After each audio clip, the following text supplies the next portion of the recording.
Bonjour à toutes et tous, François Lamiraud, je suis manager de la filière piste à la FFC, ravi de vous accueillir pour ce deuxième webinaire qui vient en complément du Memento Piste, qui est toujours en vente sur la boutique FFC. La thématique du jour concerne la gestion de la double activité, donc route et piste. Le but est de démontrer au regard des modèles de performance l'intérêt à faire pratiquer les deux activités dans une perspective de développement à long terme du coureur cycliste. Et grâce à nos deux experts qui vont intervenir, nous allons voir comment bien articuler l'activité route et l'activité piste pour faire performer dans les deux disciplines. Alors cette présentation éveillera certainement beaucoup de réflexions, beaucoup de questions chez vous, et nous essaierons d'y répondre en fin de séquence. Donc deux solutions pour poser vos questions, soit dans le chat au fur et à mesure de l'intervention, soit en fin de présentation directement à l'oral. Vous pourrez réactiver votre caméra et votre micro pour interpeller nos différents intervenants. Bénédicte Ollier et Thomas Denis, que je remercie de leur présence, sont là pour illustrer les propos au travers de leur expérience.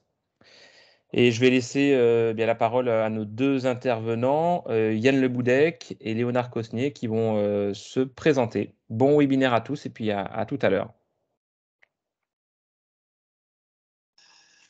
Bonjour à tous, merci François d'avoir organisé ce petit temps d'échange qui, j'espère, sera intéressant.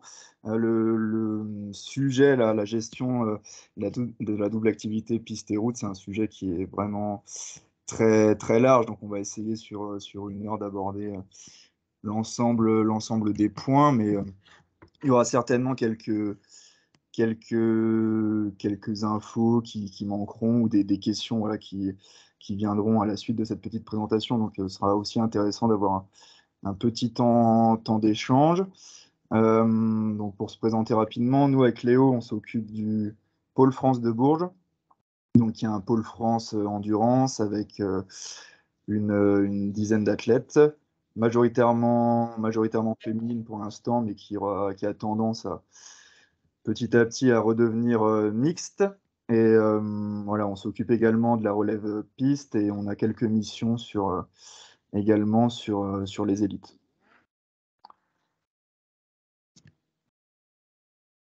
Okay.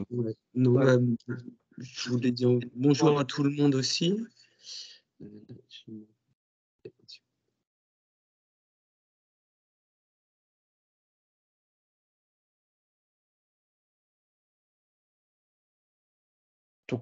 Ton micro est coupé, Léonard.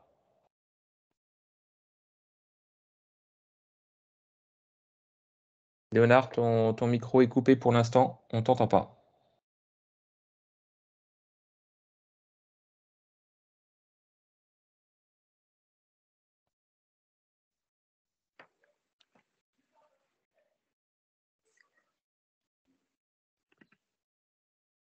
Léonard, Yann, il y a un problème de son. Léonard, tu parles dans le vide actuellement, on ne t'entend pas du tout.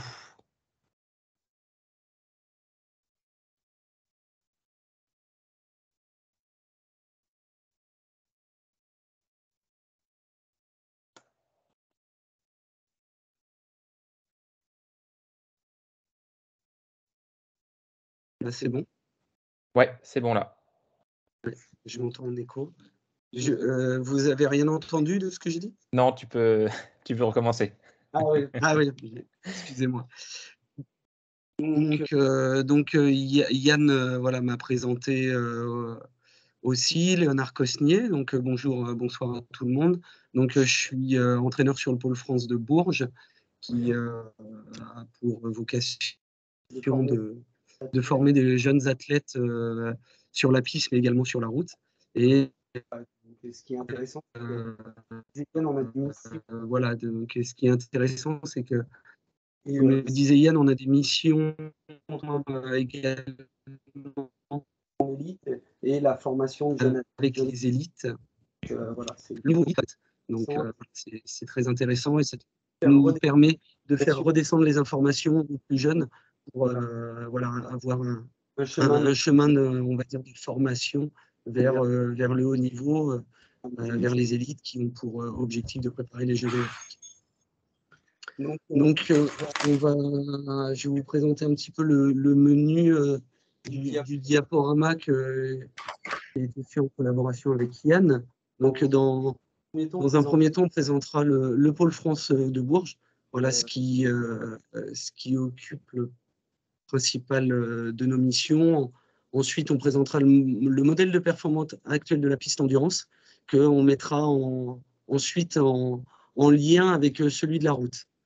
Donc, on vous présentera également une planification annuelle junior dame qui est au Pôle France de Bourges.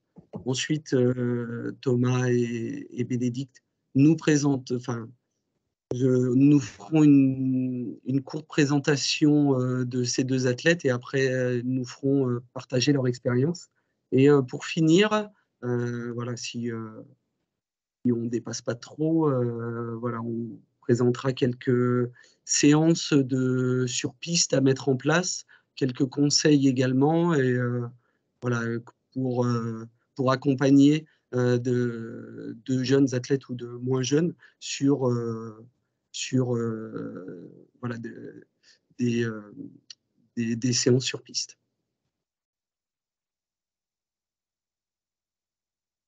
Donc, présentation du Pôle France Endurance de Bourges. Donc, c'est une structure d'entraînement et de formation vers le très haut niveau qui est reconnue dans le projet de performance fédéral. Donc, elle se situe au sein du CREPS Centre Val-de-Loire à Bourges, donc, depuis 2014. Donc, voilà, ce pôle est la suite du Pôle France qui était sur Talence, dans la région Nouvelle-Aquitaine, jusqu'à la rentrée 2014. Alors, l'avantage de ce CREPS, c'est qu'on a tout à proximité, donc un complexe vélodrome avec une piste de 200 mètres, évidemment couverte. Et au sein de ce complexe, qui est un petit peu, pour ceux qui ne connaissent pas, qui est un petit peu extérieur au CREPS, il y a également une salle de musculation qui est pratiquement dédiée à nous. Donc ça, c'est vraiment un gros plus. Et au sein ensuite du CREPS, il y a par exemple un espace de balnéothérapie, il y a également une autre salle de musculation. Et au sein du CREPS également, il y a toutes les structures voilà, d'hébergement et de restauration. Et voilà, pour faciliter le projet qui est double pour les jeunes, donc autant sportifs que scolaire, c'est que le lycée principal de Bourges se trouve à 300 mètres du CREPS. Donc c'est vraiment un gros plus, ce qui nous permet voilà, de gagner du temps, mais aussi d'éviter de la fatigue pour les athlètes dans les transports ou voilà, pour rejoindre les différentes structures. Donc, sur cette structure, on part en général sur des formations de 3 à 4 ans. Donc, voilà, chaque cas est particulier. Donc, certains ou certaines athlètes restent qu'un an parce que voilà, ça reste du haut niveau. C'est des contraintes pour l'âge aussi également. Et aussi, voilà, certains ne se font pas à l'éloignement familial, à l'éloignement des amis. Donc voilà, chaque cas est particulier. On a aussi rencontré des athlètes qui étaient partis au bout d'un an, mais qui continuaient d'être suivis par le pôle, par la filière endurance piste chez elle, parce que chez lui ou chez elle. Et je pense en particulier, parce que je l'ai connue très jeune, Clara Copponi, qui est quand même une des top athlètes chez les féminines, qui est restée voilà, ses repères au sein de la structure, mais qui a continué à être suivi par la filière endurance et qui est arrivé voilà, à faire les JO l'an dernier et qui fait d'excellents résultats au niveau international. Alors l'objectif, comme je l'ai dit au préambule, c'est vraiment d'alimenter l'équipe de France élite avec pour objectif vraiment de gagner des médailles aux Jeux Olympiques. Donc sur l'année 2021-2022, Yann l'a dit, nous avons 10 athlètes, donc 9 filles et un garçon. Voilà, en 2014, c'était mixte, avec 2014 et quelques années plus tard, c'était mixte avec plus de garçons, moins de filles. On a réorienté en 2018 vers un pôle exclusivement féminin et voilà, ça évolue au gré des cas et de la politique fédérale également. Pour faire un rapide,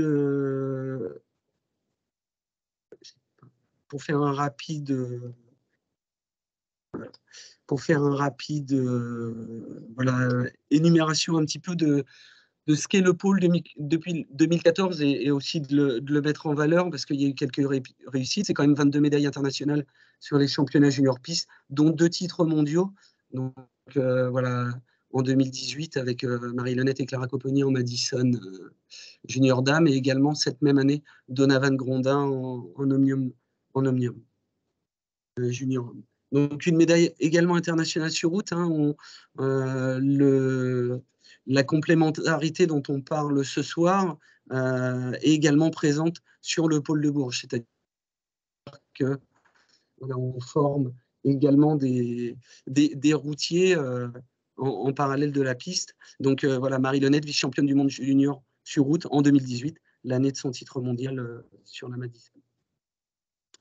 Donc également 6 titres de champion de France sur route, 5 en contre-la-montre et 1 sur la route.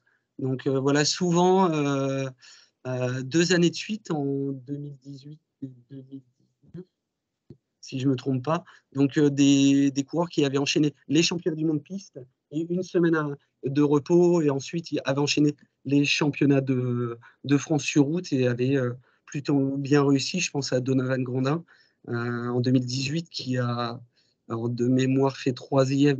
Non, elle a été champion de France sur route. Et en 2019, Kevin Vauquelin, qui est champion de 3e du championnat de France de contre-la-montre et champion de France sur route aussi en junior. Donc voilà, des exemples qui montrent que ce n'est pas incompatible de gérer ces 2 disciplines. Et également quelques réussites chez les élites avec voilà, une certaine émotion voilà, pour le pôle et les entraîneurs que nous sommes avec voilà, la médaille olympique de Donovan qui est arrivé à l'âge de 16 ans au pôle de Bourges et qui a voilà, suivi toute sa formation au sein de la piste. Et voilà, cette médaille de bronze associée à Benjamin Thomas qui aussi a passé quelques années sur Bourges, pas au pôle, mais qui a été licencié à Bourges. Donc voilà, rapidement, 11 médailles internationales, donc 1 titre mondial, 2 titres européens sur piste, 8 coureurs passés pro sur la route. Et voilà, une certaine fierté aussi d'avoir au sein du collectif olympique sur Tokyo 2021, 75% de la délégation sur piste qui provenait du pôle France de Bourges. Donc voilà, une continuité dans le travail qui nous encourage vraiment à continuer dans cette voie-là. Donc, je vais laisser la parole à Yann sur le deuxième sujet, le modèle de performance actuel sur piste endurance. Alors, sur le modèle de perf, donc c'est un modèle qui a vraiment beaucoup évolué cette année. Donc, on va reprendre notamment l'exemple de la poursuite par équipe. Alors, on aurait pu prendre également l'exemple de l'omnium ou de l'américaine finalement. La discipline globalement a beaucoup évolué, mais c'est vrai que voilà, la poursuite par équipe, ça permet tout de suite d'avoir des données chronométriques qui permettent vraiment de situer l'évolution. Alors, donc sur ce tableau, vous avez l'évolution du record de France à gauche en comparaison avec l'évolution du record du monde. Donc globalement, on est parti des années 2000 sur des temps qui étaient aux alentours de 4 minutes 00 en poursuite. Et ces temps-là ont vraiment beaucoup évolué, surtout depuis 4-5 ans. Donc, on voit notamment le record de France en 2016 qui était encore à 3,56 et maintenant il est à 3,047. Donc, 9 secondes de gain en 5 ans à peine, ce qui est vraiment, vraiment énorme. Pour se situer par rapport aux références internationales, donc globalement, dans les débuts des années 2000, l'équipe de France était au niveau des meilleures nations, hein. Il y avait eu notamment une médaille en 96 aux Jeux Olympiques. Voilà, durant les années 2000, il y a peut-être eu un travail sur cette discipline et du retard à être pris. Année 2010-2012, on était quand même à plus de 10 secondes du record du monde. Et là, depuis 4-5 ans, maintenant, il y a une nouvelle génération qui est arrivée, du travail qui a été mis en place, et l'écart se réduit avec le record du monde. Ces données chronométriques, donc, elles sont à mettre en lien aussi avec l'évolution des braquets. Donc, ici, sur ce tableau, donc, vous avez l'évolution des temps à gauche, les vitesses également en comparaison. Et ce qui est intéressant de regarder, c'est l'évolution des braquets, donc les cadences aussi. Donc, ce qu'on voit, c'est que il y a quelques années, encore en 3,56, 3,58, on était sur des cadences à plus de 120 RPM, des cadences vraiment très très élevées.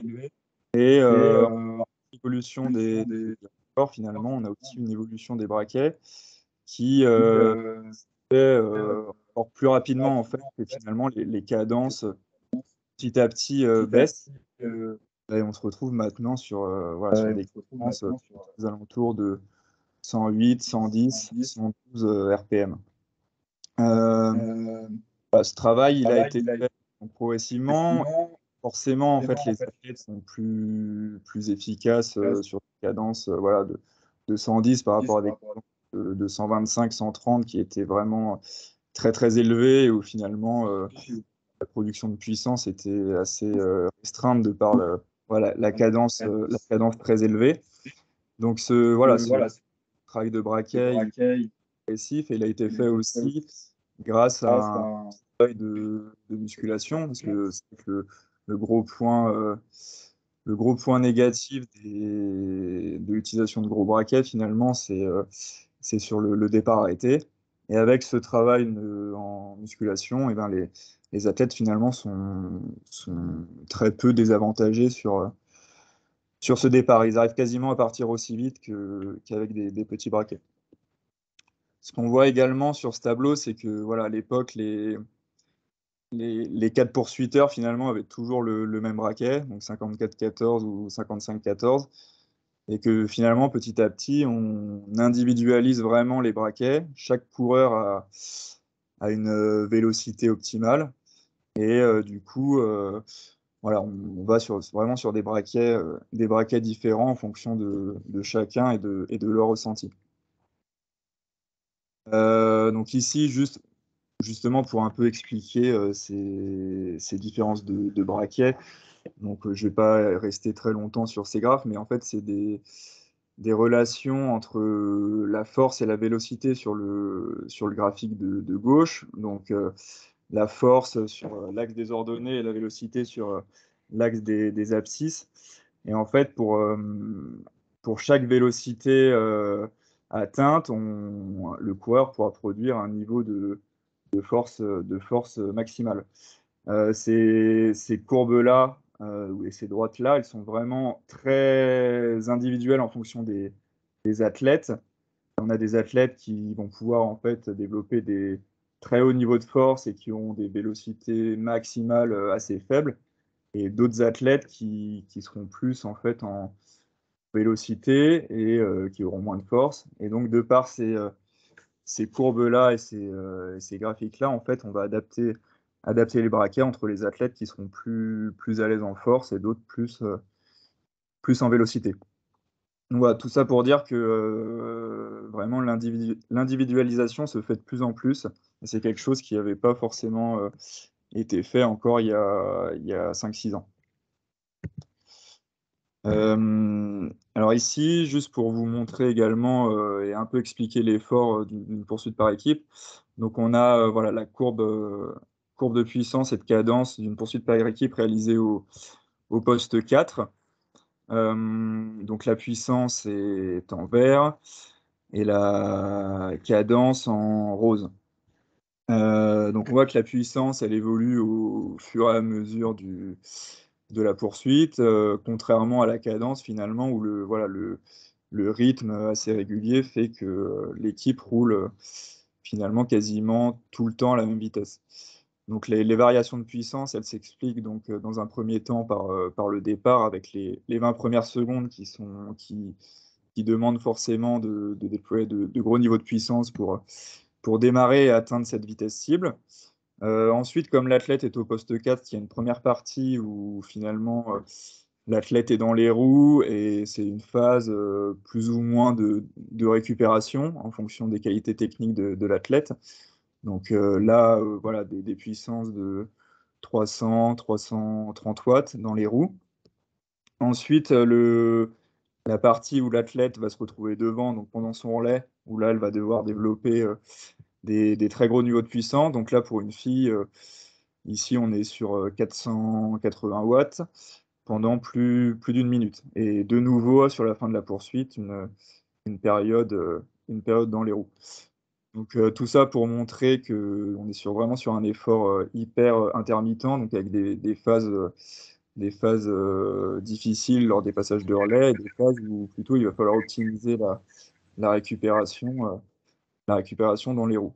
Donc c'est un effort qui est très intense parce que sur l'effort total, finalement de 4 minutes 12, donc l'athlète produit 404 watts pour une PMA de 400 watts. Donc en fait c'est un effort total voilà, sur 4 minutes 10 à 4 minutes 15 pour les filles à très haut niveau.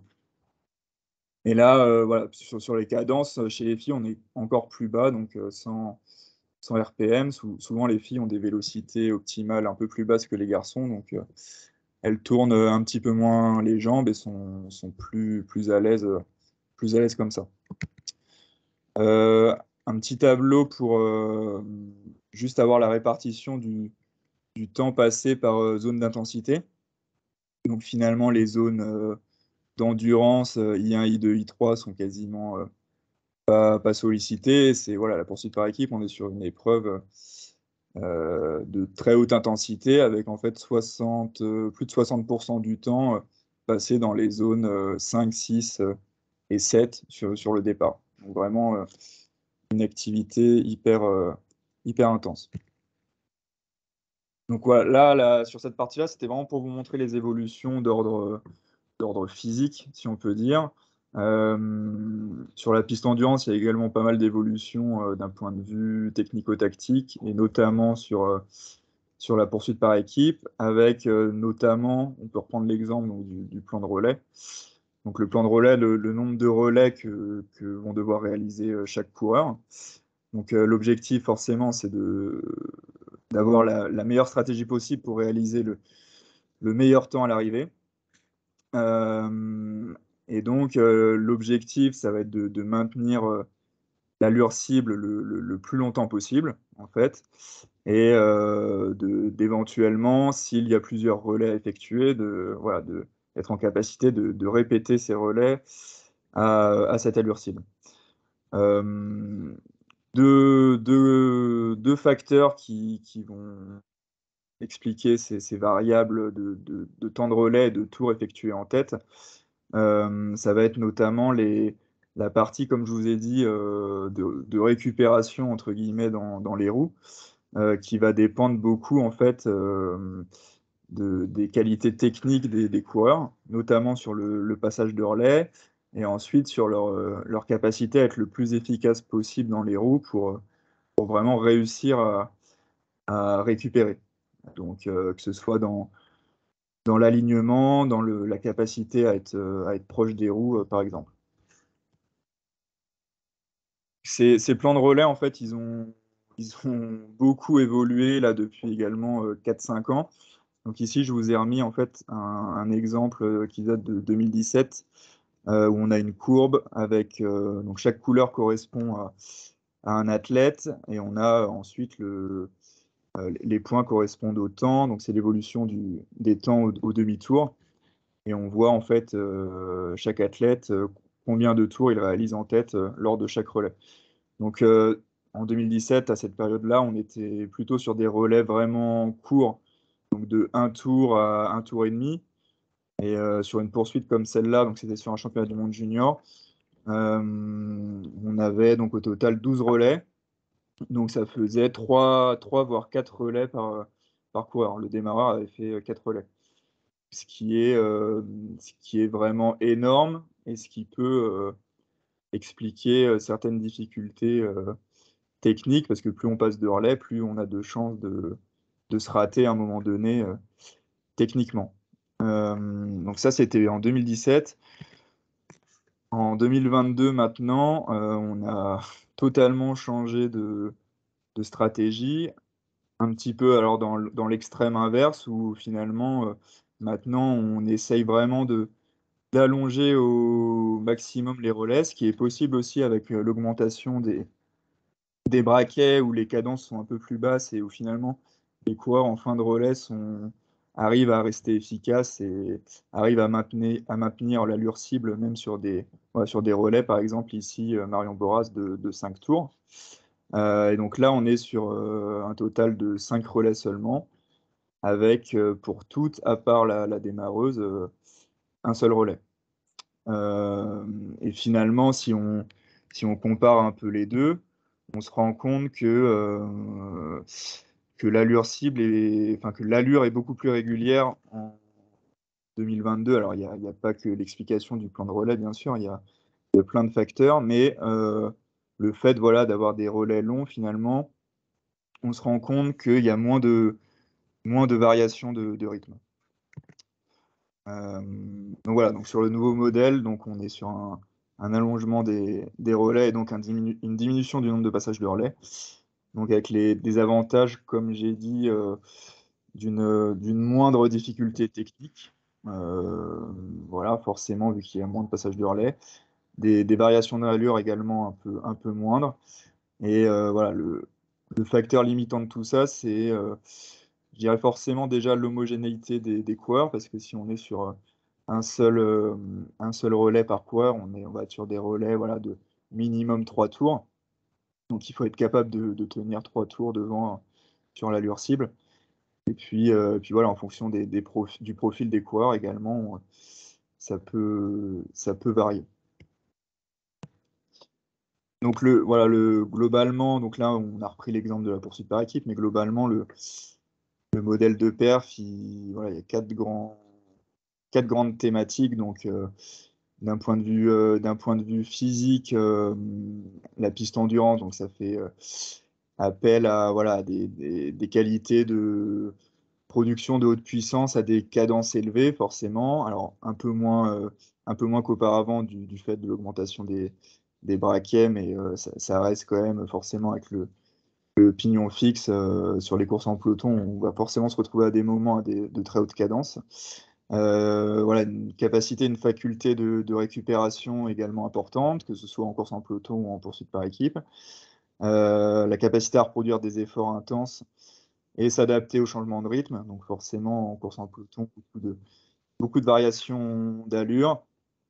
Et donc, comme j'ai dit, voilà, des disciplines forcément à très haute intensité, donc qui vont faire plutôt appel à la filière lactique et également aux qualités de PMA.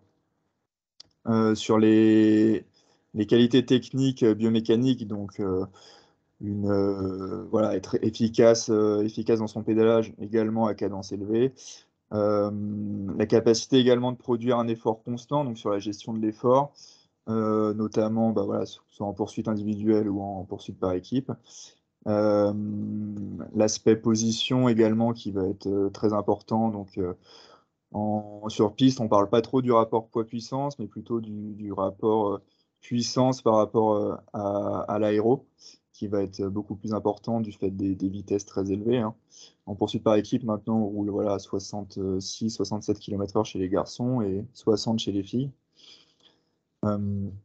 Sur les aspects technico-tactiques, donc bien sûr, beaucoup d'importance sur le placement et la capacité à frotter, rouler proche des roues, ça c'est surtout en poursuite par équipe. Bien utiliser la piste, donc forcément avec les virages et les lignes droites, en fait, on a des variations de vitesse, comme le montraient les courbes de cadence tout à l'heure, des variations de vitesse, voilà, des accélérations un petit peu dans les virages et des ralentissements dans les lignes droites, même si l'effort est constant et la production de puissance constante, voilà, il y a des petites variations de vitesse. Et aussi la capacité, ce qui est important de traiter, de prendre beaucoup d'informations, donc que ce soit de la part des coachs, des contours, des informations sur les adversaires, donc là en course en peloton, surtout. Et puis sur l'aspect donc psychologique, voilà, la concentration, la motivation, la confiance en soi. Bon, ça on va y revenir un petit peu plus tard, donc je vais pas forcément développer plus pour le moment. Voilà. Avant que Yann fasse le lien avec la route, juste une petite précision. Le fait de mettre un focus sur la poursuite par équipe a une explication, c'est que ça reste le point de passage obligatoire des athlètes en équipe de France endurance. C'est-à-dire que voilà, il faut être de préférence performant en poursuite par équipe pour entrer en équipe de France. Une explication, c'est aussi, c'est par rapport aux objectifs. L'objectif est de ramener des médailles aux Jeux et voilà, dans les critères de qualification aux Jeux olympiques, la qualification d'une poursuite par équipe facilite la qualification sur l'Omnium et la Madison. Donc voilà, c'est une des raisons pour laquelle Yann a fait un focus sur la poursuite par équipe. Je le laisse continuer. Alors, on va passer maintenant au lien, la complémentarité entre la piste et la route. Ça a fait l'objet de beaucoup de questions là, sur les inscriptions au webinaire. Donc, je pense que c'est intéressant de revenir là-dessus et de voir justement quel lien on peut faire entre les deux activités. Je sais que dans les clubs, souvent,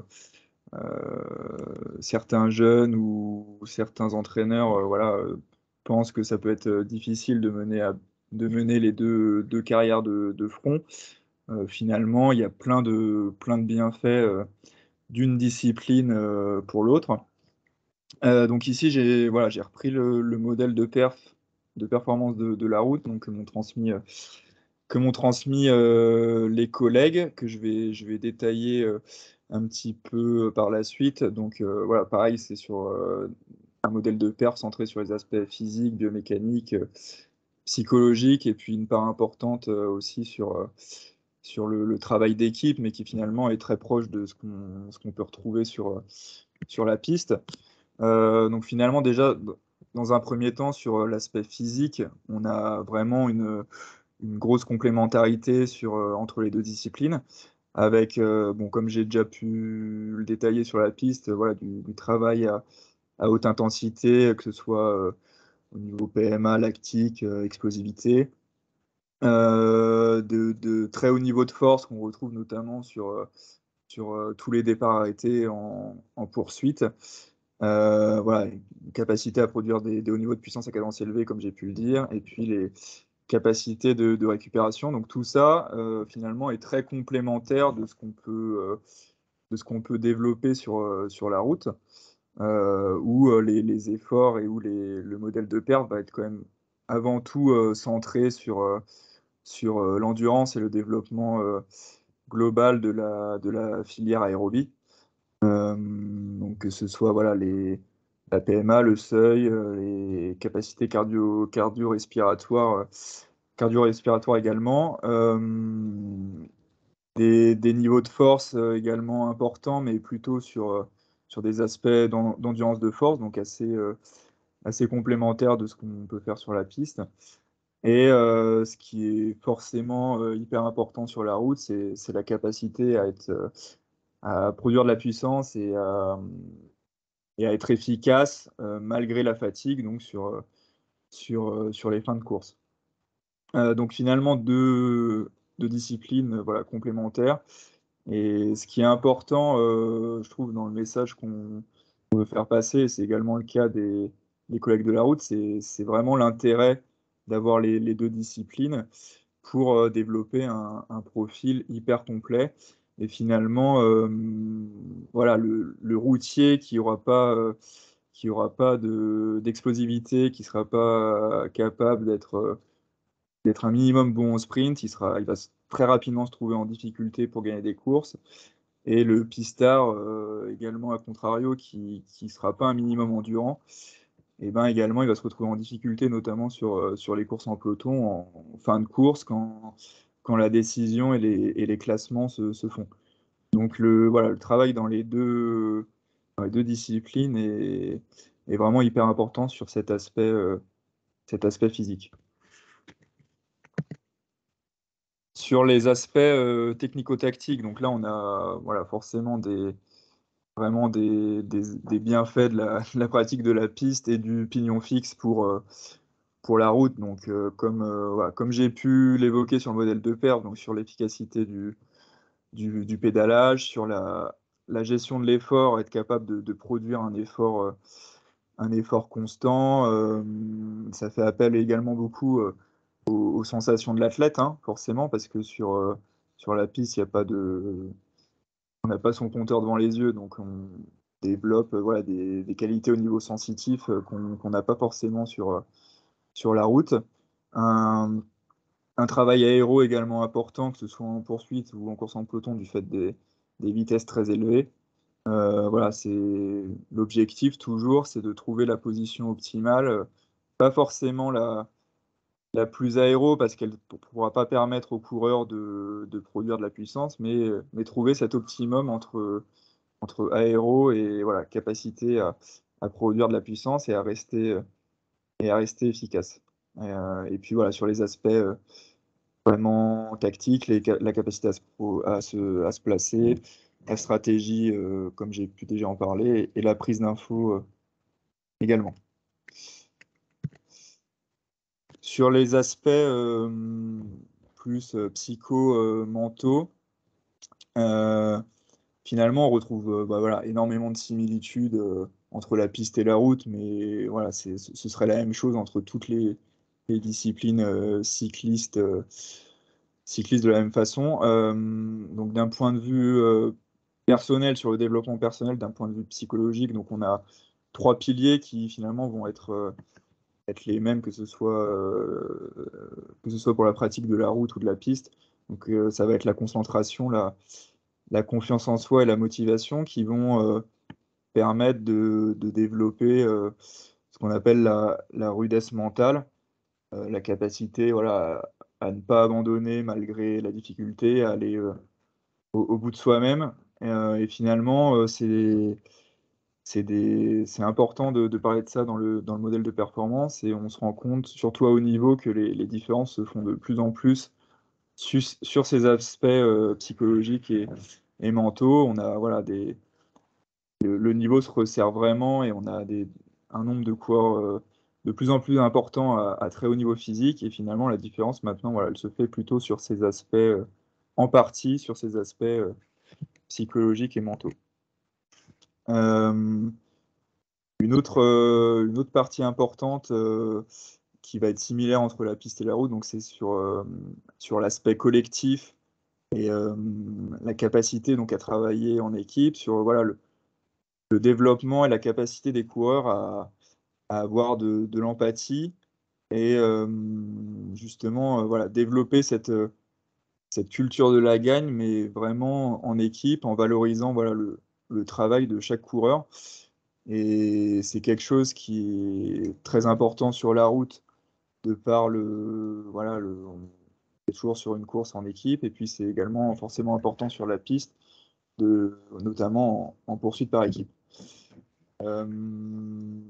développer cette culture de la gagne en équipe, ça va être notamment sur quatre facteurs. Donc, développer des objectifs et aborder des objectifs communs à l'ensemble de l'équipe.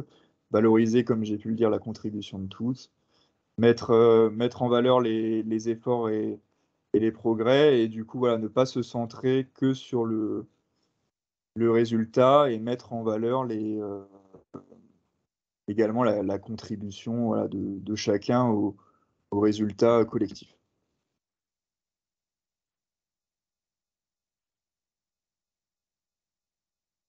Sur les aspects maintenant donc de la gestion de la double activité, voilà, de la gestion des différents objectifs au sein d'une même saison. Donc je vais vous montrer l'exemple d'une planification annuelle. Donc voilà, ça a valeur d'exemple, hein, c'est pas du tout la vérité et ce qu'il faut reproduire coûte que coûte. Donc c'est l'exemple de planification d'une junior dame, donc qui est à la fois en équipe de France piste et également dans le collectif route. Donc si on reprend par ordre chronologique, donc depuis le mois de décembre 2021, donc un hiver plutôt centré niveau compétition sur les courses pistes au sein des différents vélodromes couverts un peu partout en France, que ce soit à Bourges, à Saint-Quentin-en-Yvelines ou à Roubaix. Voilà, pour prendre de l'expérience et développer notamment tout ce qu'on a pu dire sur les aspects technico-tactiques qui sont hyper importants. Le mois de février qui, lui, a été plutôt centré sur le développement, l'entraînement et le développement physique avec un stage de 2 semaines et demie en hypoxie à Besançon. Et puis un début d'année sur route, voilà, avec quelques Coupes de France, une Coupe des Nations également, et une compétition internationale sur piste au mois d'avril à Gand. Voilà. Les objectifs voilà, en junior, forcément, ils sont plutôt sur l'été, donc les mois de juillet et août, avec les compétitions internationales sur piste et sur route, et également les championnats de France. Championnat de France forcément. Donc voilà, l'objectif, il est d'arriver en forme sur cette période-là. Donc le mois de mai, lui, c'est un mois voilà, où il y a pas mal de compétitions intéressantes pour les juniors, que ce soit des Coupes des Nations, des Coupes de France, également des courses par étapes, voilà, qui sont peu nombreuses pour les juniors dames, donc qui sont forcément intéressantes quand elles sont programmées. Le mois de juin avec très peu de courses et un nouveau stage voilà, de préparation, un mois plutôt centré sur l'entraînement, histoire voilà, d'arriver en forme pour les objectifs estivaux. Donc voilà, sur cet exemple, en fait, sur l'année, si on reprend des chiffres et un nombre de jours de course, on est sur 40 à 45 jours de course au total, avec 17 à 18 jours de course sur piste et 22 à 23 sur la route. Donc on est quasiment équilibré entre les deux disciplines. Et ce qui est important, c'est que finalement, une fille voilà, qui pratique comme ça la piste et la route, elle va pas forcément plus courir qu'une routière, qu'une simple routière qui ferait que de la route. Et c'est voilà, au niveau planification annuelle, je pense, c'est ce qu'il faudrait retenir, c'est en fait de bien choisir ses objectifs, que ce soit en termes voilà, d'objectifs vraiment de performance sur des compétitions, mais aussi sur des objectifs de développement et d'entraînement. Donc, comme j'ai dit, ne pas vouloir tout faire, donc faire des choix. Des fois, s'il y a une compétition importante sur piste, on ne va pas forcément enchaîner directement avec une autre compétition sur la route. La compétition est importante, mais il y a d'autres facteurs de progression et c'est voilà, c'est une partie de la progression, la compétition, c'est pas ça doit pas être l'essentiel. Et donc voilà, c'est important de laisser de la place à l'entraînement et notamment développer quand même cette endurance qui reste quand même la base même sur la piste forcément parce que ça reste une discipline d'endurance, même si voilà, en poursuite, comme j'ai dit, les vitesses sont de plus en plus importantes, les temps de course un peu moins. Donc voilà, ça pourrait se discuter pour la poursuite, mais sur les courses en peloton, on est quand même toujours sur des efforts d'au moins 10 minutes, donc voilà, où l'endurance reste prioritaire. Et forcément aussi, ce qui peut être compliqué quand on enchaîne les deux disciplines et voilà, qu'on a la volonté de tout faire, c'est de ne pas laisser assez de temps et assez de place au repos. Et c'est forcément aussi avec ces phases de repos que l'athlète va pouvoir surcompenser et progresser. Oui, juste une précision là pour appuyer ce que disait Yann. Voilà, le choix de pratiquer la route et la piste. Alors, c'est voilà 2 disciplines complémentaires, mais c'est vrai pour de jeunes athlètes, je parle, cadets, juniors, souvent ils sont très bons dans les 2 disciplines. Mais en dépit de ça, ça demande, voilà, l'entourage de l'athlète, entraîneur, voilà, dirigeant de club, de faire des choix. C'est-à-dire que voilà, il pourra pas tout faire. Les objectifs souvent sont regroupés sur l'été et voilà, Yann a bien insisté hein, sur la place qu'il faut laisser à l'entraînement et surtout voilà, par rapport à la planification qu'il a montré, voilà, une pratique en compétition qui est en début d'année plutôt légère pour permettre à l'athlète d'arriver en plus de la fraîcheur physique, mais également la fraîcheur mentale sur l'été où voilà, il enchaînera obligatoirement, même si des choix devront être faits, mais les principaux objectifs sont quand même sur la période estivale. Donc ça, c'est pour moi important d'appuyer là-dessus, puisque voilà, voilà, depuis 5-6 ans, on a vu passer des coureurs et voilà, on a dû faire des choix qui sont avérés pas trop mauvais, mais voilà, et faire comprendre et à l'athlète et à son entourage que c'est pas contre lui, c'est vraiment dans le bien de sa progression et aussi de sa performance à court terme.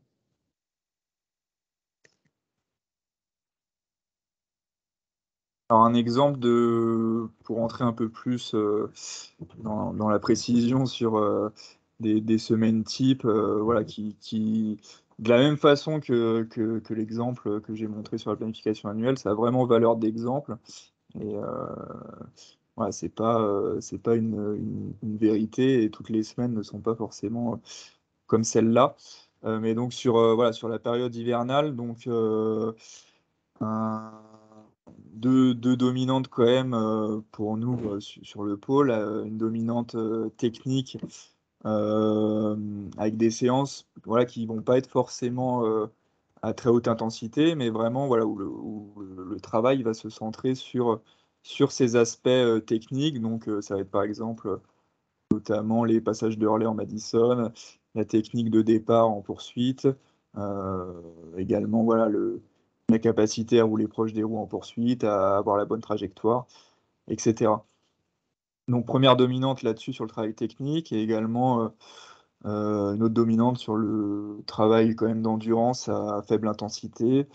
Voilà, sur le pôle, on varie quand même pas mal entre la route, mais aussi voilà, des disciplines un peu annexes comme la marche nordique qui permettent voilà, l'hiver de faire du travail foncier en gardant vraiment une intensité assez faible.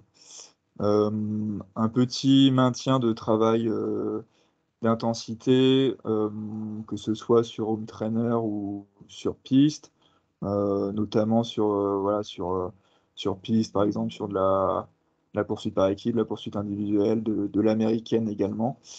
Et quelque chose voilà, d'important, c'est le travail en musculation qui est présent toute l'année, mais qui est aussi quelque chose d'encore plus important l'hiver, avec au minimum une séance par semaine, voire 2 séances par semaine, voilà, sur certains moments. Sur la période de compétition, là, donc j'ai pris une semaine classique avec une course le dimanche. Donc voilà, en règle générale, on maintient quand même souvent une séance de piste pour avoir quelque chose quand même qui est assez une régularité dans le travail tout au long de l'année, même voilà, quand il n'y a pas forcément d'objectifs proches sur piste, il y a quand même en règle générale toujours au moins une séance d'entraînement dans la semaine. Et voilà, le travail d'endurance également est maintenu avec au moins une séance foncière. Et le travail d'autres thématiques, souvent sur home trainer ou sur route, des thématiques qu'on ne peut pas forcément aborder sur piste de par le caractère très bref des efforts, mais voilà, le travail de seuil notamment est très important dans le développement des athlètes, donc c'est souvent quelque chose qui est effectué sur home trainer.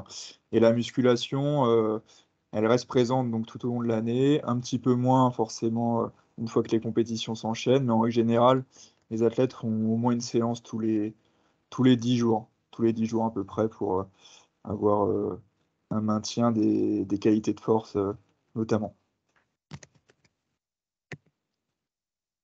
Donc sur les aspects maintenant, sur le partage d'expérience avec Béné et Thomas, donc là ça va être plutôt Léo qui va prendre la parole. Ouais,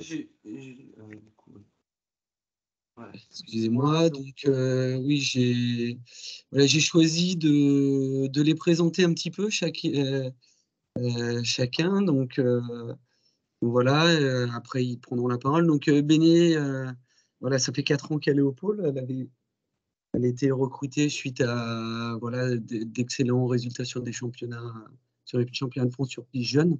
Elle a réussi à très bien mener le double projet scolaire et sportif depuis qu'elle est au pôle, et ça, c'est une belle satisfaction. Alors, c'est une spécialiste de la poursuite individuelle et par équipe. Elle a cette capacité, Yann en parlait, à se surpasser sur ces disciplines-là, et c'est ce qui la rend performante. Et elle a également de très bonnes dispositions sur les courses en peloton, où elle voit plutôt bien la course. Et voilà, pour preuve, voilà, triple médaillée d'argent tout de même sur les championnats du monde sur piste l'an dernier en junior au Caire. Donc en poursuite individuelle, en poursuite par équipe, et également en Madison avec Jade Labastuc. Ces résultats-là, 2021, voilà, ont été la résultante d'un travail depuis qu'elle est entrée au pôle, lui permet d'être intégrée voilà, au collectif olympique dames pour les JO 2024 voilà, qui a un objectif, mais voilà, pour Béné, plus certainement peut-être les JO de 2028, même si voilà, il faut rien s'interdire, et c'est une athlète jeune qui a encore une grosse marge de progression. Voilà. Ensuite, voilà, Thomas, que je connais maintenant depuis très longtemps et que je continue d'entraîner. C'est un athlète que j'entraîne personnellement. Donc Thomas a connu la transition entre Talence et Bourges. Donc voilà, il passe une année à Talence. Il a connu la transition à venir sur Bourges, se former. Donc voilà, Thomas a eu des performances également très, très tôt hein, sur la poursuite individuelle, avec son titre de champion de France cadet à hier. Alors voilà, j'ai envie de dire, Thomas est un petit peu un athlète marqué piste. Il est depuis 2014 suivi en termes d'entraînement par la filière piste endurance, et voilà, en concertation avec ces différentes structures de clubs, hein, comme on peut le faire également avec tous les athlètes, et également avec Bénédicte. Donc voilà, il était dans plusieurs clubs, la Nester en particulier, Vendée U également, hein, qui a facilité aussi sa pratique piste. Et depuis 2 ans, maintenant, il est coureur cycliste professionnel au sein de Roubaix Lille Métropole. Voilà une carrière sur piste maintenant qui est effectuée en parallèle de sa carrière de cycliste professionnel. Alors ça demande de la part de l'encadrement, ça c'est moins notre travail à Yann, plus les head coachs que sont Samuel Monneret et Steven Henry sur les élites. Vraiment des entretiens très réguliers avec responsables des structures routes pour agencer au mieux les deux calendriers. Alors Yann Thomas a des prédispositions physiques et également mentales à la pratique de pistes de haut niveau. Et on observe avec lui, en dépit de 2 années difficiles depuis 2014, une progression physique régulière qui l'amène à être un des piliers de l'équipe de France de poursuite par équipe. Il a également suivi la progression de tous les axes de travail de la filière endurance piste sur le profilage des coureurs, le matériel, l'aérodynamisme, les braquets comme Yann en a parlé, mais également l'altitude qui est également un axe de travail qui est développé depuis 2 ans au sein de la filière piste et qui a apporté des satisfactions. Voilà, de grosses qualités techniques et physiques et également mentales de Thomas. Et voilà, j'ai envie de dire que c'est un petit peu le couteau suisse du groupe France, car en poursuite par équipe, il a cette capacité à pouvoir être sur tous les postes, c'est-à-dire démarreur, mais également 2, 3 ou 4. Donc lui, son objectif de carrière en parallèle de sa carrière sur piste, c'est bien évidemment les Jeux Olympiques 2024 en poursuite par équipe. Voilà, je vais laisser la parole à ces 2 athlètes. Je te laisse, François, peut-être introduire. Oui, merci Léo, merci Yann. Peut-être interpeller pour commencer Bénédicte, honneur aux filles. Bénédicte, est-ce que tu nous entends? Est-ce que tu peux partager? Alors tout à l'heure, on a parlé des modèles de performance, de la route et de la piste. Est-ce que tu peux nous partager ton expérience sur comment toi tu as géré cette double activité, route et piste, ce que ça a pu t'apporter aussi dans tes jeunes années, et puis maintenant tu es en élite, comment tu conçois et comment tu gères les choses? Oui, bonsoir à tous et à toutes. Déjà, je voulais vous remercier de m'avoir invitée. Et donc, par rapport à la complémentarité route et piste, moi, c'est quelque chose que j'ai expérimenté depuis que je suis rentrée au pôle, donc ça fait maintenant 4 ans.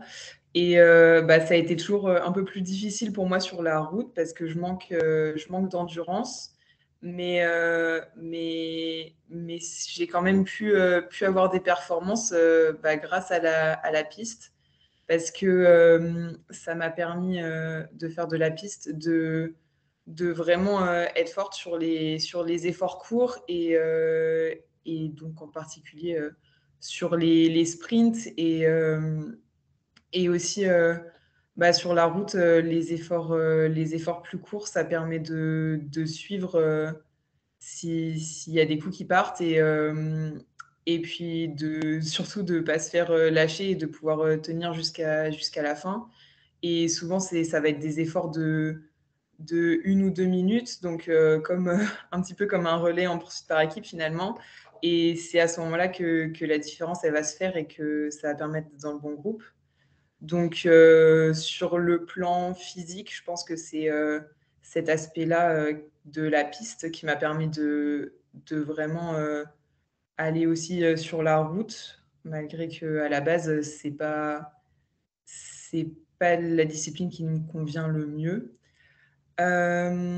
Après, moi, ce dont je voudrais plus parler, c'est que j'ai vu qu'il y avait pas mal de personnes inscrites au webinaire qui étaient entraîneurs ou coachs de jeunes athlètes, donc qui voudraient peut-être commencer la piste en étant minime, par exemple. Et moi, ce qui m'a vraiment poussée à la piste au départ et qui m'a fait continuer et que j'aime dans la piste, en particulier quand j'étais plus jeune, c'est un peu le côté ludique des efforts. Parce que faire des efforts de PMA, par exemple du 30-30 sur la route, c'est compliqué parce que va y avoir des virages, des stops. Ça, normalement, sur la piste, on n'a pas ce problème. Et puis, sur Home Trainer, c'est pas du tout ludique, c'est super dur. Et pour des jeunes, c'est compliqué de leur faire aimer ça et de leur faire faire parce qu'il n'y a pas forcément la motivation qui va avec. Si la séance, on sait qu'elle est dure, même nous maintenant, hein, c'est dur de se motiver pour aller faire une séance où on sait qu'on va finir complètement KO. Mais quand on est jeune, je pense que c'est encore pire. Donc, sur la piste, ça va permettre de faire ses efforts et de progresser rapidement en faisant des choses comme de l'américaine, par exemple. Ça fait des séances de 30-30 alors qu'on ne s'en rend absolument pas compte. Parce qu'il y a les relais qui se font à bloc et puis l'attente en haut qui va être plutôt la récup. Donc, ça, après, il y a plein d'autres exemples. Je pense que Léo et Yann en donneront tout à l'heure à la fin de types de séances qui sont possibles de faire sur la piste. Mais du coup, moi, c'est vraiment ça qui m'a aidé, je pense, à progresser grâce à la piste.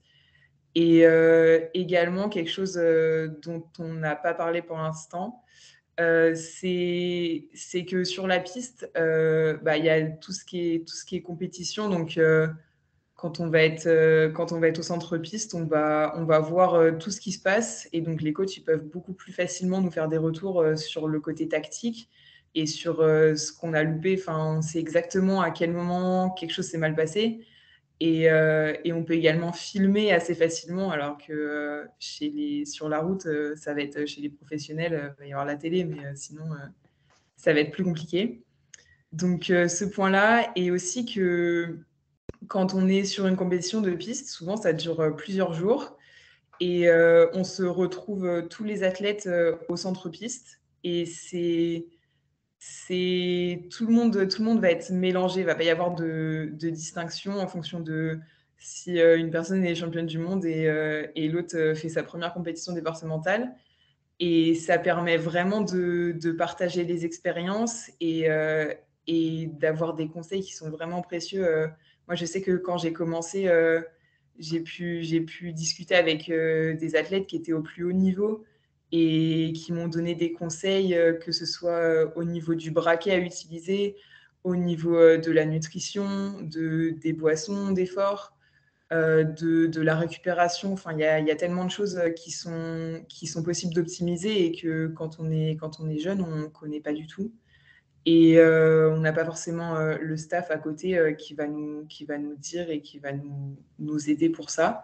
Donc, je pense que le partage d'expérience au centre-piste qui est à part un petit peu, et ça, c'est vraiment quelque chose qu'on va retrouver uniquement sur la piste, que j'ai pas vu sur la route, et qui fait vraiment la différence pour moi. Et donc, voilà. Et si je peux juste rajouter quelque chose, on m'avait posé une question, je ne sais plus, pour une interview, quelque chose comme ça, à propos des sensations, si je préférais avoir mon compteur du coup sur la route ou si j'arrivais à faire sans et à juste m'écouter. Et du coup, maintenant, bien sûr, j'ai toujours un compteur, capteur de puissance, etc. sur la route. Mais grâce à la piste, notamment quand j'étais plus jeune, où je fonctionnais uniquement avec les intensités, donc sur mes sensations, ça m'a vraiment aidé sur la piste de pouvoir mieux me connaître. Parce que même si on n'a pas de capteur de puissance, on a des personnes, notamment sur la poursuite, qui nous donnent le temps autour. Et donc, on sent si on ralentit ou si on accélère, et on a la confirmation au niveau du temps. Mais cette confirmation-là, elle n'est pas immédiate et va falloir gérer par nous-mêmes. Et cette faculté à gérer l'effort, je pense que je l'ai vraiment acquise sur la piste. Et ça fait que maintenant, si je veux aller sur la route et par exemple sur un chrono, il y a toujours des choses qui peuvent mal se passer.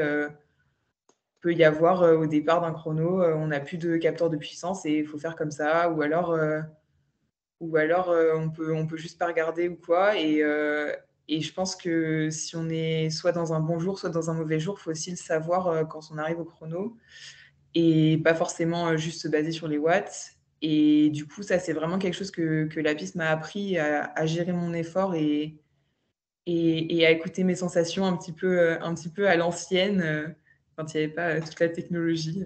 Je fais un peu comme une mamie, mais voilà. Et, euh, et je pense que ça, c'est vraiment important et que c'est une addition que fait la piste.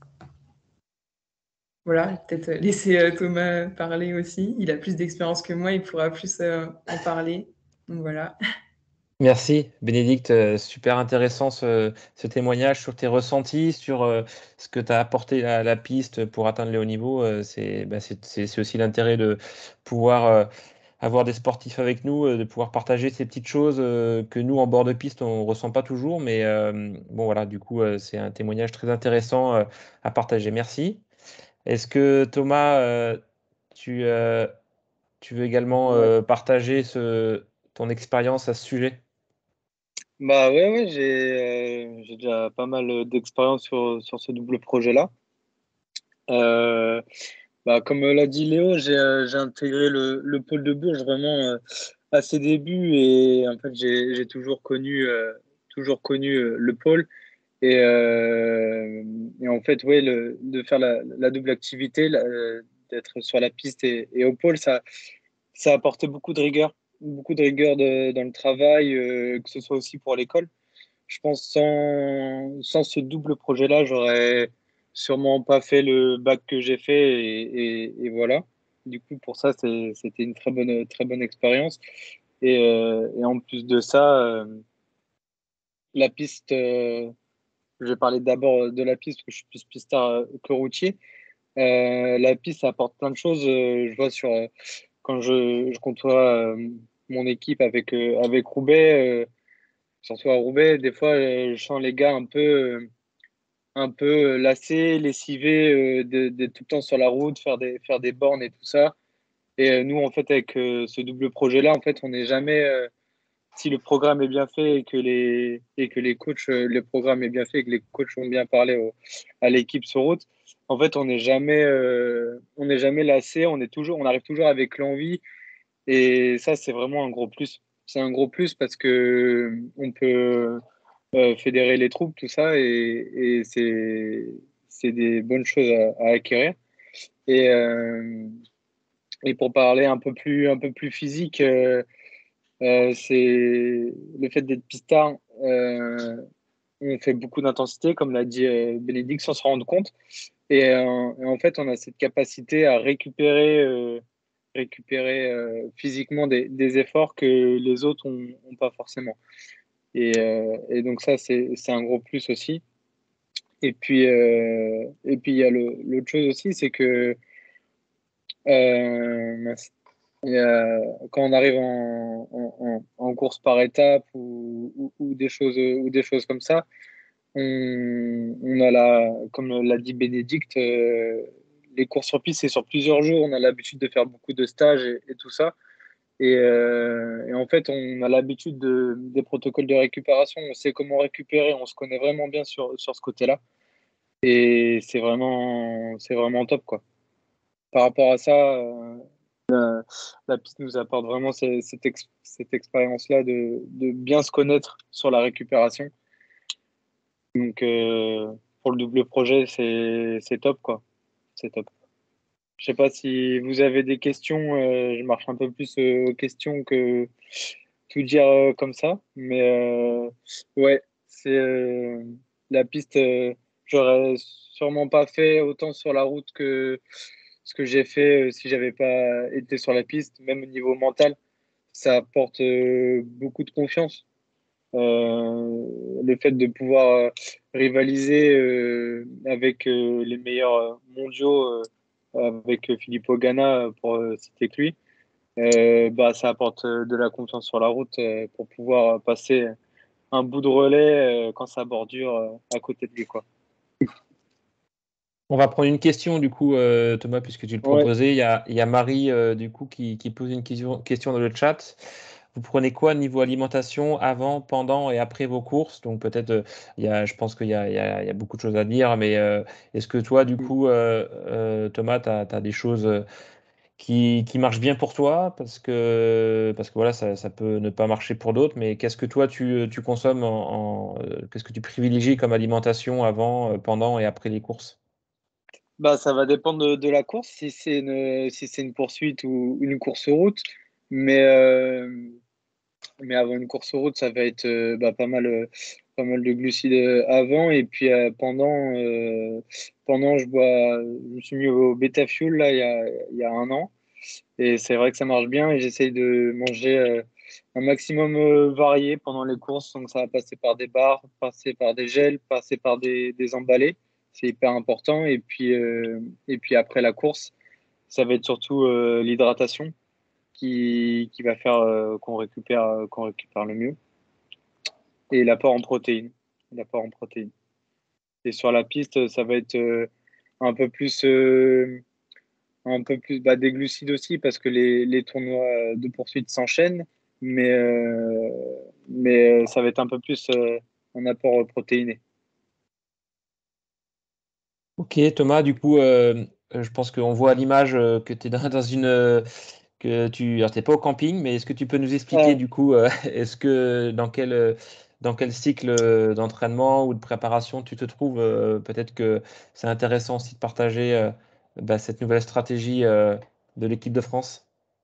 ouais, avec Léo et Steven, on a mis en place l'altitude. Donc, je la commence à entendre parce que je sors d'une grosse période et où j'étais beaucoup parti. Je voulais rester un peu chez moi. Et du coup, il y a eu la solution de la tente hypoxie. Donc, en fait, ça permet de faire de l'hypoxie tout en étant chez soi. Et puis ensuite, j'irai rejoindre Valentin et Corentin Armenot à Font-Romeu la semaine prochaine. Et donc, l'altitude, on a vu que ça avait bien marché sur les filles. Donc, à notre tour de pratiquer ça. Ok, merci Thomas. Est-ce que il y a encore une question pour nos deux athlètes?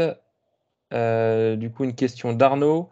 Thomas, tu peux nous en dire plus sur la boisson, s'il te plaît?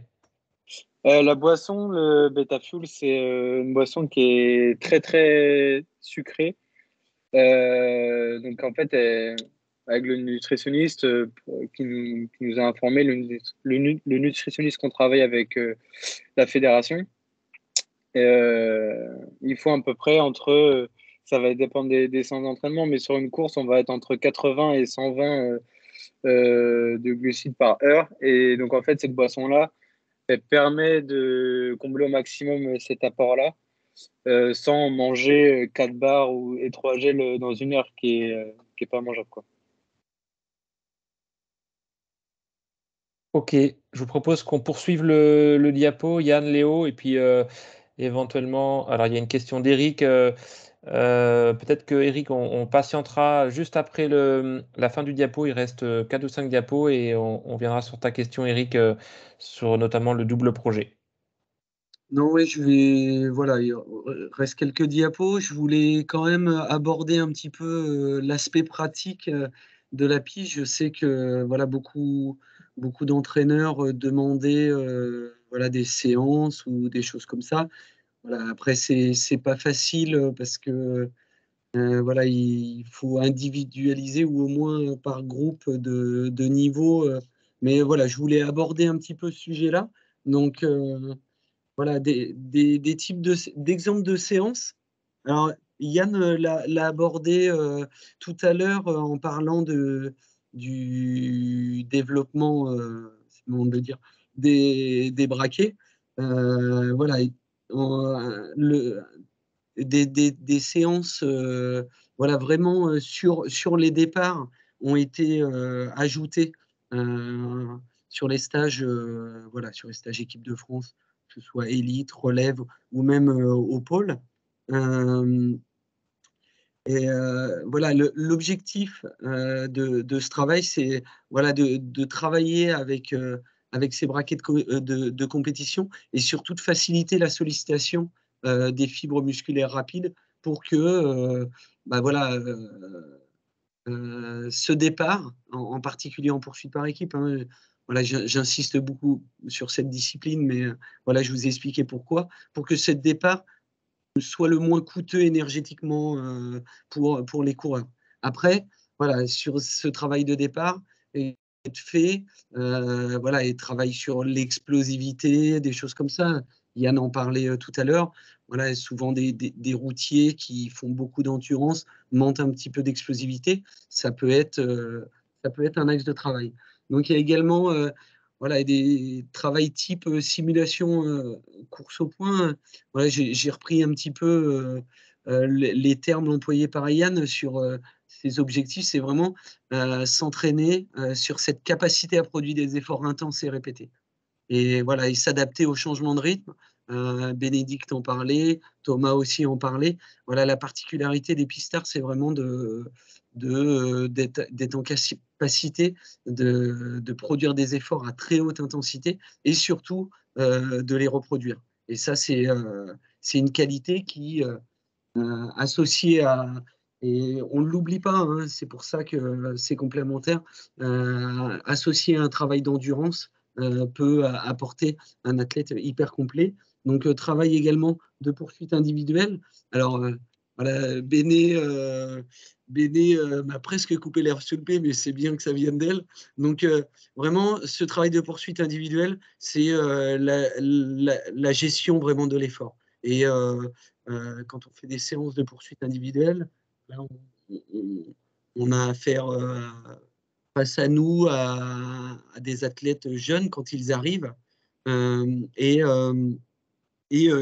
qu'on passe cette gestion de l'effort et on se rend compte qu'au bout de quelques mois, bah, ils arrivent à vraiment à gérer ces efforts en poursuite individuelle à des intensités APMA, donc voilà, qui sont des intensités assez élevées. Et aussi, sur ce travail, ces séances typées poursuite individuelle, on travaille sur la trajectoire sur la piste. Hein, on sait que ben voilà, sur une piste de 200 ou 250 mètres, il faut suivre la ligne noire pour faire cette distance. Et si on est au-dessus, par exemple à la rouge, on fait plus de distance. Donc c'est vraiment important d'être appliqué là-dessus. Et ensuite, séance typée poursuite par équipe. Donc vraiment travailler sur des allures de compétition avec des braquets adaptés. Travailler la technique de la piste, la technique sur la piste, l'utilisation de la piste sur les passages de relais. Et Yann en a parlé tout à l'heure, vraiment la technique dans les roues, être bien proche des roues, être bien protégé pour pouvoir récupérer et effectuer des relais efficaces. Donc, suite à ça, j'ai mis le focus sur une séance simulation course au point. Alors, ça demande un petit peu d'outils, je dirais, parce que voilà, l'utilisation d'une moto sur la piste, ça se démocratise un petit peu dans les clubs et sur les vélodromes. Donc, voilà, c'est vraiment un outil dont on se sert beaucoup pour des simulations. Il y a malheureusement pas beaucoup de compétitions sur piste, en particulier l'été. Les vélodromes sont beaucoup plus actifs l'hiver, que ce soit, voilà, on disait Saint-Quentin, Roubaix, Bourges, mais aussi Bordeaux. Donc voilà, l'utilisation d'une moto pour gérer l'allure lors des phases en peloton. Je reviendrai un petit peu sur cette phase en peloton. Alors, ne pas hésiter à utiliser le braquet de compétition, même à l'entraînement. Et ce braquet est déterminé en fonction de la piste et la catégorie du coureur. Et voilà, nombre de sprints en fonction de la distance en cours, en fonction évidemment aussi de la catégorie du coureur. Donc un échauffement traditionnel, je dirais, même si voilà, certains arrivent, enfin, débutent sur piste, 20-25 minutes derrière moto, avec 10 derniers tours progressifs pour finir avec un sprint en déblocage. Alors, le corps de séance, je suis parti sur une simulation sur 80 tours. Et l'objectif, voilà, allure derrière moto moyenne d'une course en peloton. Si on prend par exemple, des juniors dames, on est aux alentours de 47, 48. Voilà, 47-48 de moyenne. Donc, on met voilà, la moto entre 45 et 50, voilà, pour quelques changements de rythme. Et tous les 10 tours, sprint de 2 tours avec une attaque pour doubler la moto et un sprint progressif. Et ce qui est important, une accélération progressive pour simuler un sprint de course au point pour faire les points. Et ce qui est important après, c'est en général le coureur va plus vite que la moto qui est en phase allure peloton et où on leur demande de s'appliquer aux coureurs, c'est vraiment de bien monter pour récupérer, bien monter dans les virages et profiter de la piste pour bien retomber dans les roues de la moto. Voilà, c'est des exercices qui peuvent être mis en place sur des stages. Donc, voilà, reste des tours en dehors du sprint à allure moto, à allure course. Et après, un petit retour au calme sur 10 à 20 minutes sur rouleau ou voilà, un braquet peut-être un peu moins important derrière moto. Donc voilà un petit peu des types de séances qui peuvent être faits, voilà, qu'on fait sur le pôle en équipe de France, mais qui peut être, c'est des séances vraiment transversales, qui est adaptées au public. Mais je finirai ce petit diapo et je pense que Thomas, s'il peut intervenir, ça lui parlera. Voilà, du fait quelquefois du peu de possibilités de pratiquer sur la piste ou de faire des stages sur piste. Et ça, Thomas le fait régulièrement parce qu'en fonction de son programme de course avec, Roubaix, bah, voilà, il y a des périodes où il ne peut pas aller sur piste, il ne peut pas participer au stage. Et j'encourage voilà, à simuler des efforts piste sur home trainer.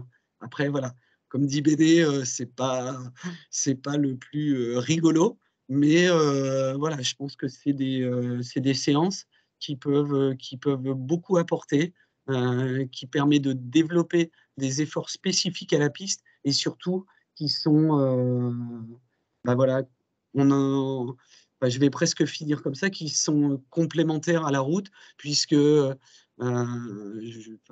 j'insiste voilà, sur Thomas parce qu'il est là et qu'on travaille aussi sur cette complémentarité route-piste. Les coureurs peuvent faire une séance sur entraîneur et également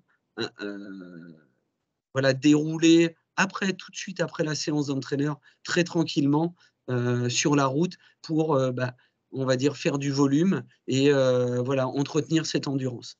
Donc voilà, je ne rentre pas sur les détails, je rentre pas dans les détails.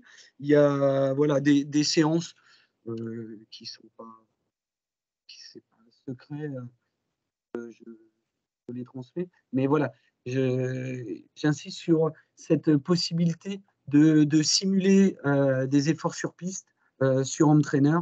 Et c'est des choses qui peuvent être mises en place à tous les niveaux. Voilà, j'en ai fini avec. Nous en avons fini avec notre présentation. Et j'ai vu qu'il y avait quelques questions. À toi, François. Merci les gars.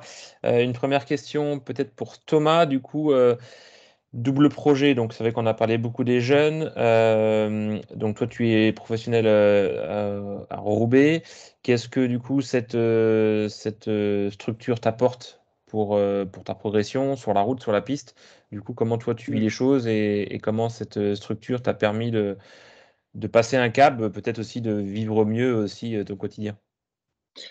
Ouais, exactement. En fait, le projet Roubaix avec la fédération, c'est de nous amener dans les meilleures dispositions pour les Jeux de 2024. Et en fait, ça passe par un programme sportif qui est, bah voilà, courir chez les professionnels, ça roule plus vite que chez les amateurs. Et pour ça fait vraiment passer un gros cap physique. On, on arrive à mettre plus de braquets sur la route et donc aussi sur la piste. Et on a pu voir que sur la piste, on augmente les braquets. Et puis au lieu de ça, il y a aussi la situation financière, hein. On va pas se mentir quand on est sportif amateur, surtout avec ce double projet-là. Parfois, ça peut être compliqué Enfin, pour ma part, ça a été compliqué d'arriver à performer, à faire ma place pour passer professionnel en étant au Vendée U. Et je dis bien en étant au Vendée U parce que voilà, mais mais du coup, Roubaix m'apporte cette stabilité-là financière de pouvoir vivre de ma passion et de mon sport et de pouvoir vraiment me focaliser sur les Jeux de 2024. Ok Thomas, du coup j'ai une question avant de passer sur une autre question du chat. Thomas, peut-être Bénédicte, du coup, tout à l'heure il a été évoqué l'augmentation des braquets, du coup l'évolution vers des gros braquets sur la piste. Est-ce que justement cette évolution des gros braquets sur la piste favorise la transition route-piste? Puisque par le passé on disait voilà la piste où on amène des petits braquets, quand on revient sur la route il faut se réadapter aux braquets plus importants. Est-ce que toi, Bénédicte, tu sens qu'avec cette augmentation des braquets, la transition est plus facile entre la route et la piste? Oui, c'est sûr que ça a été un gros changement de passer. Pour moi, du coup, ça a été de passer dans la catégorie supérieure parce que j'ai pas connu l'époque où on mettait des tout petits braquets, mais j'ai été en cadette et donc avec un petit braquet. Et c'est vrai que si la capacité à avoir une haute vélocité, ça peut être vraiment bénéfique. Et j'ai un exemple de ça qui était assez frappant. C'était sur le Tour du Gévaudan, donc quand j'étais junior, la Coupe des Nations, et il y avait une descente. Donc forcément, on avait braqué limité sur la route parce qu'à l'époque, en junior, c'est toujours limité. Je crois que c'est toujours limité d'ailleurs pour les compétitions UCI. Et donc, il y avait une descente qui était très roulante et où on pouvait toujours pédaler. Et au final, il y avait des différences énormes qui se faisaient là-dedans entre les filles de l'équipe de France. Donc, on était quasiment toutes pistardes. Et à cet endroit-là en particulier, c'était vraiment un endroit où tout le monde voulait se replacer. Et en ayant cette faculté à cadencer beaucoup plus que les autres grâce à la piste, et au final, on était les seuls à pouvoir remonter à cet endroit-là. Donc, ça a vraiment fait la différence. Et c'est vraiment important sur la route. Et du coup, par rapport à l'évolution du braquet maintenant, où je mets beaucoup plus gros et on fait beaucoup plus de force, notamment en poursuite par équipe, c'est sûr que ça aide parce que sur la route, on a toujours besoin d'emmener du braquet et on se fatigue moins vite. Si, si on a un plus gros braquet, ça après, Yann et Léo, ils l'ont déjà expliqué, c'est physiologique. Et donc ouais, d'être habitué sur la piste à emmener un gros braquet, ça fait beaucoup moins de changements avec la transition sur la route. Et ça aide aussi. Moi, du coup, c'est plus le chrono. Ça m'aide beaucoup, notamment sur des grandes parties plates où il faut développer des puissances importantes et ça peut se faire que en mettant du braquet. Ok, un grand merci Bénédicte. Thomas, du coup, une question sur le chat. Pour Thomas, le couteau suisse de l'équipe de France. Nous connaissons plus ou moins les caractéristiques de chaque position dans l'équipe de poursuite, mais pouvez-vous nous dire quelque chose sur les caractéristiques mentales de chaque position? Alors, je ne sais pas si toi, tu as bougé, tu as essayé un peu toutes les positions 1 à 4, mais est-ce que toi, voilà, quelle est ton expérience là-dessus et quelles sont les qualités mentales pour les positions que tu as essayées? Ouais, c'est un peu différent. Euh, Je sais que quand je suis démarreur, on est en pression en fait tout de suite. Dès le départ, dès sur la boîte, on sait qu'on doit faire notre relais et bien se concentrer déjà sur le timing de la boîte. On le travaille aussi à l'entraînement.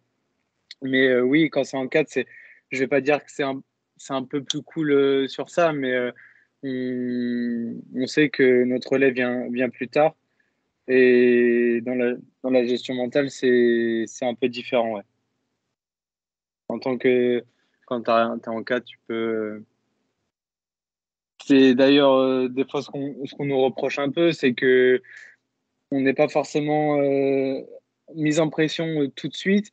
Et en 4, on fait souvent des erreurs un peu de trajectoire quand on est en 4. Mais ouais, c'est un peu ça qui est un peu différent. Ouais. La mise en pression n'est pas toute, pas dans le même timing. Du côté des entraîneurs, est-ce que vous mettez des choses en place sur la préparation mentale, peut-être pour justement travailler ces différentes dimensions de chaque position? Est-ce qu'il y a un travail qui est fait de ce côté-là? On sait qu'il y a des fiches qui sont sorties notamment pendant le confinement, mais ouais, Thomas, peut-être? Ouais, bah, ouais, on travaille avec une préparatrice mentale, Virginie Nicez.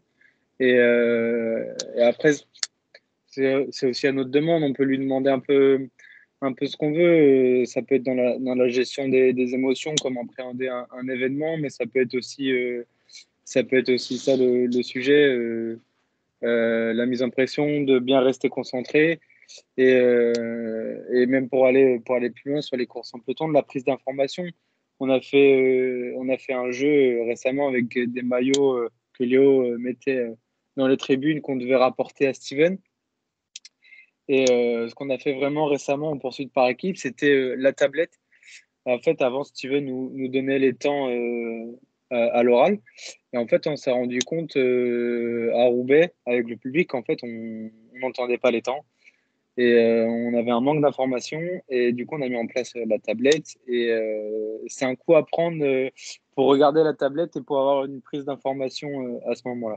Donc, c'est toutes ces choses-là où, en fait, oui, la préparation mentale est hyper importante pour la performance. Léonard, Yann, est-ce que vous voulez ajouter des choses sur cette dimension-là, sur la préparation mentale ou peut-être sur le choix des postes? Ouais, le choix des postes se fait principalement sur les qualités physiques, hein, tout de même. Après, voilà, il y a quand même un aspect mental qui rentre en ligne de compte. Je pense que Thomas n'a pas assez insisté, peut-être parce qu'il est concerné par comment dire, la fonction très très importante du démarreur. C'est-à-dire que voilà, il a la pression, il a une très grosse pression parce que lui, il doit mettre l'équipe dans la bonne allure, il doit pas louper le départ, il doit être au 10e près euh, euh, sur le démarrage. Donc c'est vraiment une grosse pression de la part du, euh, du démarreur. Et c'est vrai que des fois, des choix entre deux coureurs qui ont des qualités physiques un petit peu équivalentes peut être fait à ce niveau-là. Et voilà, je rebondirai sur ce qu'a dit Thomas par rapport au travail de Virginie. Elle est là régulièrement avec les élites sur les stages, même les compétitions. Et elle nous guide sur des axes de travail, surtout l'aspect mental, parce que voilà, on travaille sur tous les niveaux. Hein. On a discuté, voilà, le braquet en est un, l'aéro en est un, mais voilà, le travail des qualités mentales, alors ça englobe beaucoup de choses, hein, voilà, mais est hyper important. Et moi, j'ai envie de dire, par rapport à ce que disait Thomas, plus tu es éloigné dans la poursuite par équipe, moins tu as de pression. Et c'est vrai que voilà, le poste 1 et le poste 2 sont très très importants, le 3 ou 4 aussi, mais voilà, en termes de pression, 1 et 2, c'est vraiment très important. Il nous reste 10 petites minutes. Si une ou deux questions viennent peut-être à l'oral, je vous invite à ouvrir votre micro et puis éventuellement même ouvrir votre caméra pour qu'on vous voit.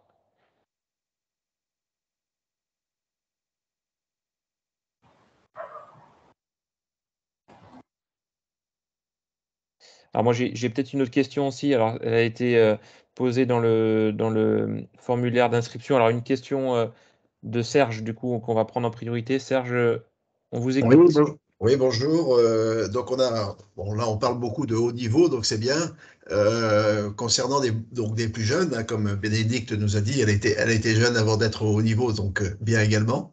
Dans le planning que l'on a pu voir, où on a bien une séparation un peu avec les courses pistes et courses routes, ça c'est parfait également. Mais on se rend compte quand même que dans les régions, les jeunes enchaînent courses sur piste souvent le samedi avec courses sur route le dimanche. Est-ce que là, vous avez effectivement des conseils que l'on pourrait faire appliquer et puis à donner aux jeunes et aux entraîneurs? Comment effectivement donc gérer ces... Et ça, c'est assez souvent hein, des week-ends répétitifs. D'ailleurs, Thomas, parce que Serge est breton, donc Thomas, on se connaît. Bon, et Thomas a connu ça effectivement en cadet. Donc, enchaînement, donc course-piste le samedi et course-route le dimanche. Donc, est-ce qu'il y a des conseils, des préconisations? Merci.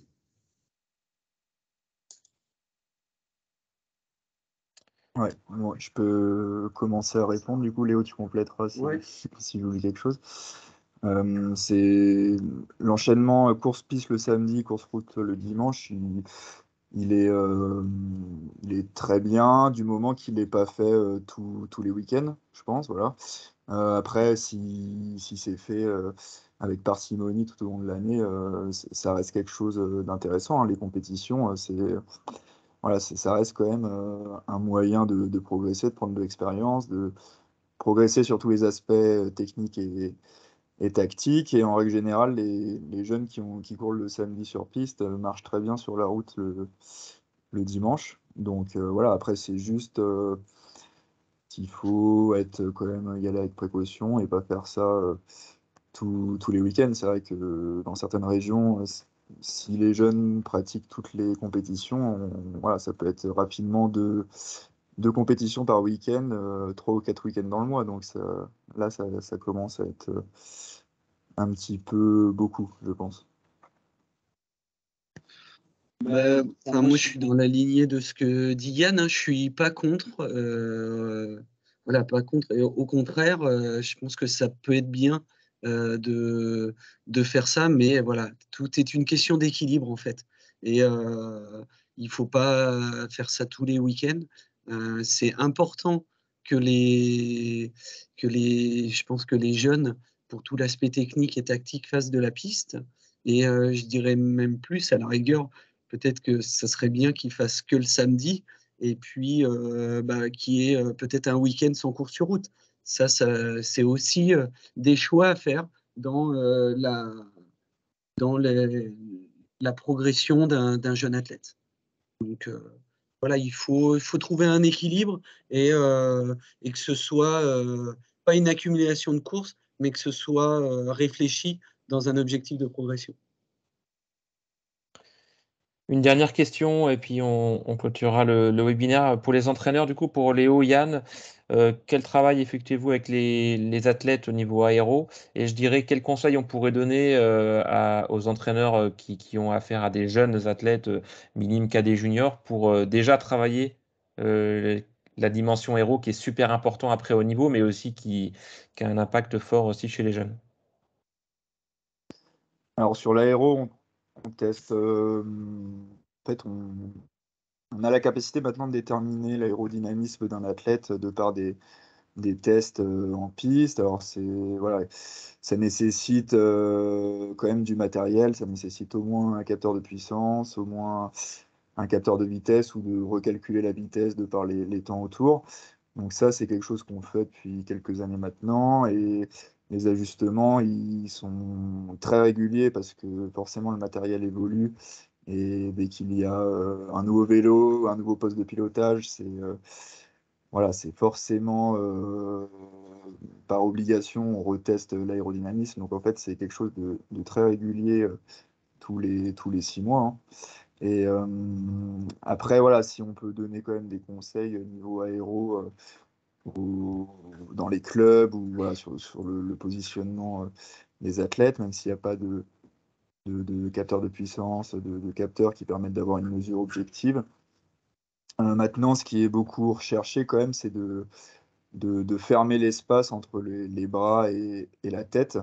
Et donc, par rapport à des positions qu'on pouvait encore voir il y a quelques années, où le but c'était de poser l'athlète, je parle au niveau du poste de pilotage, le plus bas possible.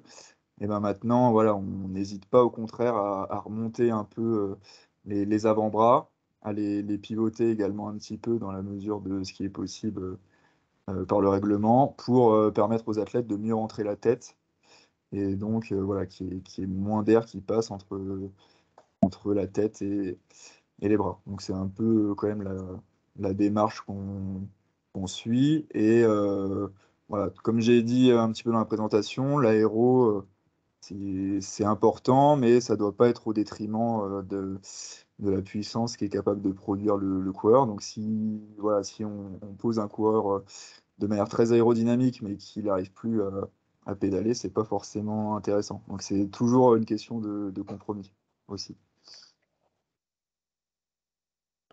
Merci Yann.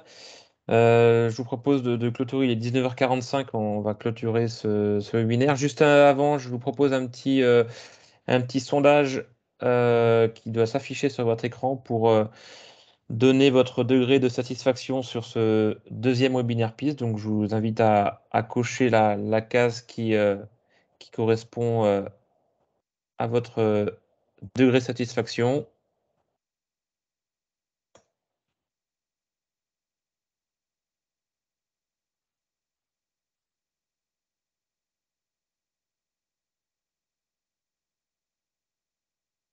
Donc, il est totalement anonyme.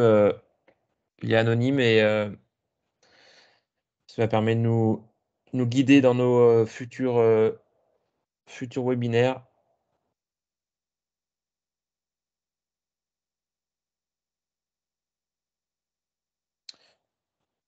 Donc j'en profite également pour vous donner rendez-vous sur un prochain webinaire. Du coup, la date n'est pas encore fixée, mais il sera sur la thématique sprint. Du coup, c'était aussi une forte demande de la part des éducateurs de club. Donc, on aura une thématique sprint. Et également, vous invite aussi pour une formation entraîneur fédéral qui aura lieu au mois de septembre, du 21 au 24 septembre exactement à hier.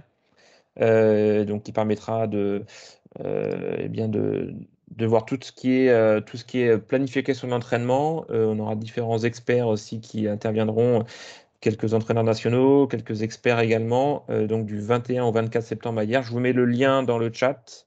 Vous pourrez retrouver les conditions d'inscription et les prérequis et vous inscrire éventuellement.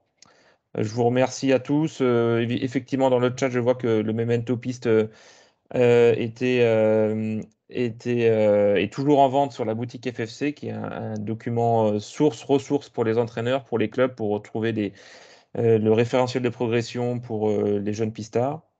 Je remercie les intervenants, je remercie également Bénédicte et Thomas, et puis je vous dis à bientôt. Merci pour votre présence et votre participation active. Au revoir. Merci, François. Merci. Au revoir.